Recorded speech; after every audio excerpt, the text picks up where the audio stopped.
I'm ready, Eddie, Eddie. Alrighty, well, let's do this. Hey guys, it is Last Brohecan, And Luxboo.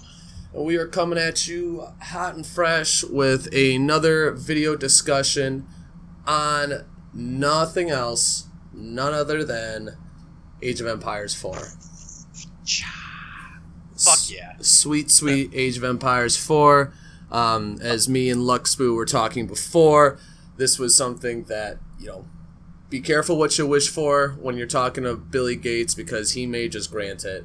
A lot of people are joking that in his AMA last year, some guy on Reddit asked if he could make another Age of Empires, and he goes, yeah, I can look into it. How many of them do you need? And how many empires do you want? Yeah, how many empires do you want? And sure enough, 1 year later, here we got the announcement of Age of Empires 4, the long-awaited sequel to a true gold standard of real-time strategy games. So, what we will do first, I think it would be most appropriate, is if we just go in and kind of give our own hot take on how we thought the video, the announcement video was, and if there's anything of any true kernels of detail and maybe what we can expect, anything that we can pull out of that. Am I right? Yeah. Yeah, I mean, it's going to be a lot like when we made our Guild 3 video. There wasn't a whole lot there when we heard the release. We kind of just went off on a lot of nothing, except there's even less here than the Guild 3 stuff. But, I mean, it's a 1.5-minute long trailer. If you haven't seen it, check it out. It looks like...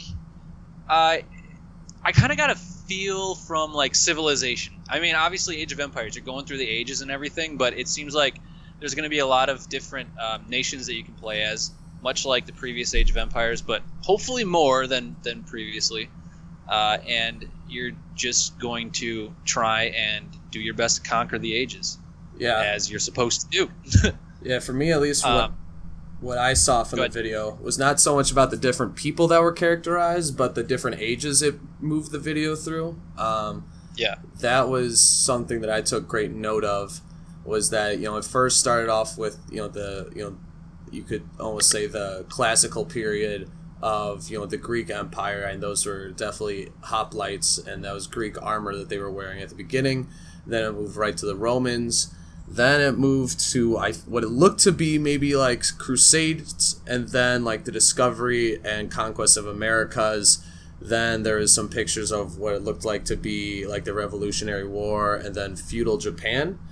And so obviously by the end it seemed like they got a whole bunch of just ages or different time periods crammed in there. But I think if we can see a pretty diverse and unique age progression, I'm definitely all for that. Yeah, I mean, honestly, as of right now, based on the video, Age 3 I thought went through almost the same time frames that we saw in the trailer. So it's not, in my just humble opinion, it's not enough to get excited about. I think we need to look at who's developing the game to know whether or not they're a worthy developer for such a big shoe to fill. That is true. And who's developing that? That's going to be Relic Entertainment. They were once THQ Canada, and after bankruptcy, Sega bought them. I've always get confused after what happens with that. I don't know if they're Sega now, but they are Relic Entertainment that's developing the game. They've developed two notable trilogies, that one of them being Warhammer 40,000, and the other one is Company of Heroes. Mm-hmm. I can't really speak much to the gameplay of Company Heroes and what they did with that. I mean, they also did a classic Homeworld, but I think we're really just going to stick to Company Heroes and Warhammer because that's what's really going to give us an idea of what they're going to do with Age 4. But, I mean, do you mind if I go? Go. Keep going. I'm going to keep going. I loved Warhammer, the original Warhammer Total War. I didn't really get much into Warhammer 40,000 2. I know that was I've heard that they really one-upped Warhammer 40,000, the first one, As Well, everyone knows... Hold on, just not to interrupt. You said Total War Warhammer. You don't mean... You're not Nope. You're not referring to that Total War, the one that came out a couple of years ago that's for the Total War genre, correct? Right. Good catch. Sorry. Continue. Oh, sorry. Just Warhammer 40,000. Mm-hmm. I get those lines crossed every now and then, but It's all good, so homie. Warhammer 40k 2 I heard was one huge step up. Obviously, everyone kind of feels any true Warhammer 40,000 diehard fan felt cheated and robbed out of the core gameplay mechanics of Warhammer 40,003. I did not play that. I'm not going to pay $60 for it, but I think if anyone's kind of worried about whether or not Relic Entertainment can live up to the expectations of the Age series, I think that they actually might do some good things. Because the one thing that I really want to see out of Age 4 is deeper, diversity of each nation that you can play, or territory, or whatever it's going to be, faction. Mm-hmm. And some of the notable takeaways of Warhammer 40,003 was that each race had a very deep web that made them separate from any other race. Which I've always enjoyed about the Warhammer 40,000 series, so I like that they're going to be taking on Age 4 for it. But that's really my whole take on it. Do you have anything? Yeah, so I can talk a little bit from the Company Heroes standpoint. Company Heroes #1 wasn't too bad. They definitely laid a pretty big goose egg with Company Heroes 2, and I know that there's a lot of other people who feel the same way about that. I think it's just because they made it too high level, and they didn't go deep enough, and I think that's something that Relic Entertainment needs to stay cognizant of if they're going to develop a successful Age of Empires game, is that you don't want to skim over the details. I think that what makes real-time strategy games incredibly fun is not doing that. Is giving meaningful empires or giving meaningful ages to go through. I think a big case in point of how not to do it is with a real-time strategy game that I used to love that I can't even face anymore is Empire Earth. That game, first started out, it had, when the first Empire Earth had like 20 or 25 different ages, like all the way from the Stone Ages to post modern age. It was insane. And then and they had all like different civilizations. You could be at least 20 different kinds as well. And by like the third Age of Empire, or Empire Earth 3, they had 3 different civilizations, and it was East, West, and Middle East. And then they had 3 ages, which was like early, mid, and like late period. It was just so bland that I was like, I can't believe I can't the diversity. Yeah, I was like, I can't believe they went all the way through development thinking that this is what people wanted. And so my big worry for Relic is that they're going to kind of just high level the whole thing as well, and that's something that I guess will remain to be seen. But I also, from just reading some of like the forum stuff like rock paper shotgun, I know people also have the same worries that you and I do, that Relic may or may not drop the ball on this. Yeah, the one thing I do want to say is that this is completely risky. So in my opinion, if Relic Entertainment does not deliver on Age 4, given their recent track record, they're gonna fail miserably. Like just as a dev. If Age of Empires 4 fails miserably, I think it's just gonna kind of die, and everyone's gonna just remember Age 2 as the staple of the series. And Age 3 is nice, but they are coming out with some other Age games that I don't think we're gonna really talk about in this video. But it'll be interesting to see. Yeah, what happens. Yeah, I definitely think you're right that if they don't pull off Age 4, then it's just going to be done. I mean, it's been 12 years since Age 3 came out. Age 3 came out in October 18th, 2005. Which makes me feel really old, the fact that it came out so long ago. 2005. and it was an alright game. Like, from just what I'm looking at right now, it got pretty decent reviews, but it wasn't no Age of Empires 2. But I think what you pointed to is that they are developing other Age of Empires games, but all they're doing is just redoing their previous ones. Yeah. They're just the Age of Empires Definitive Edition is just redoing Age of Empires 1.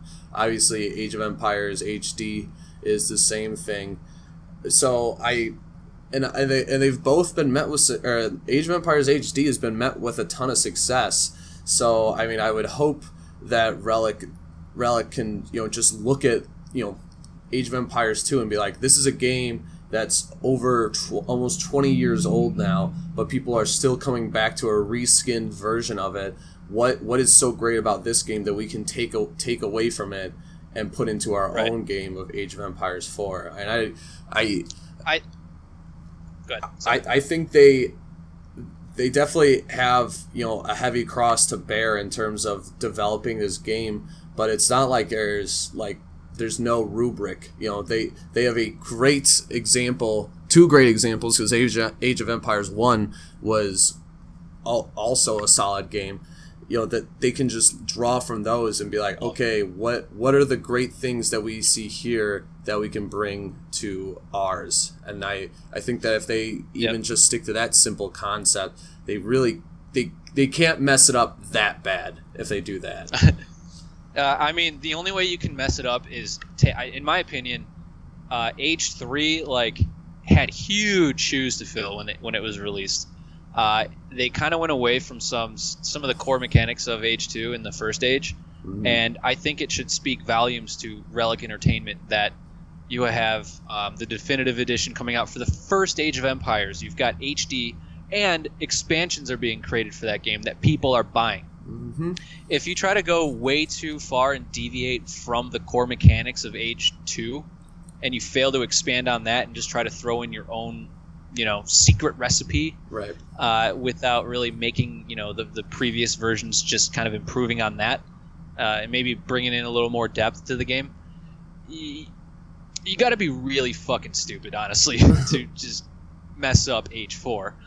You're also coming off Age 3, which, did have good reviews, but as I've mentioned, in my opinion, Age 2 blows Age 3 out of the water, and that's just because of the core mechanics and gameplay of it, and some of the maps. I felt like Age 3 kind of limited me in terms of the trade, the railroad system and the trading and all that.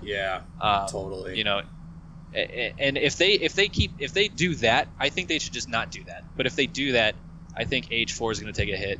And if even try to further expand on making that quote unquote better, I think Age 4 is going to bust. Yeah, I think definitely the biggest thing that will be a letdown for me, kind of what I already led on to, is from the video, from the trailer itself, we can see that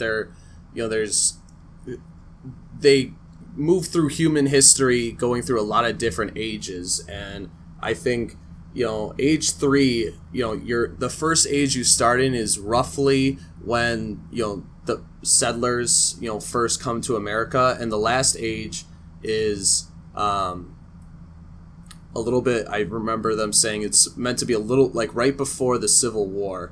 So if you think about that, it's only about 100, maybe 150 years. I'm not doing the math well right now, but it's only about 150 years ish in time difference there, give or take. Yeah, right. And that's you're still dealing with the same equipment more or less from the first age to the fourth age, and it didn't really feel like we were expanding. It wasn't there's this huge amount of there's all these crazy things going on. It was no, you're still fighting with the same guns and stuff like that. In Age of Empires 2, when you start in the Dark Ages, the only thing you can make is a man with a club, and by the Militiamen rush. Yeah, by the Imperial Age, you have hand cannoneers, you have heavy cavalry, you have fucking trebuchets, there is a very clear distinction in terms of getting from A to B, or from A to Z, I guess, where I didn't get that sense so much from Age of Empires 3. Like you mentioned, the biggest notice was like, ooh, wow, I have a railroad going through my trade outpost now, like, rather than. But I still feel like a village.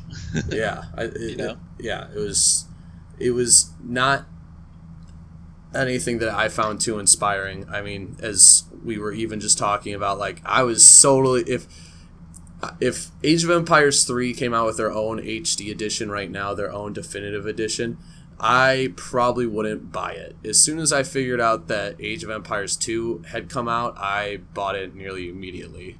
So yeah, same here. And I bought the expansions. But Age 3, I would just go, neat. Yeah, at least that, to me, and I know for a lot of other people, that I think that speaks the real volumes.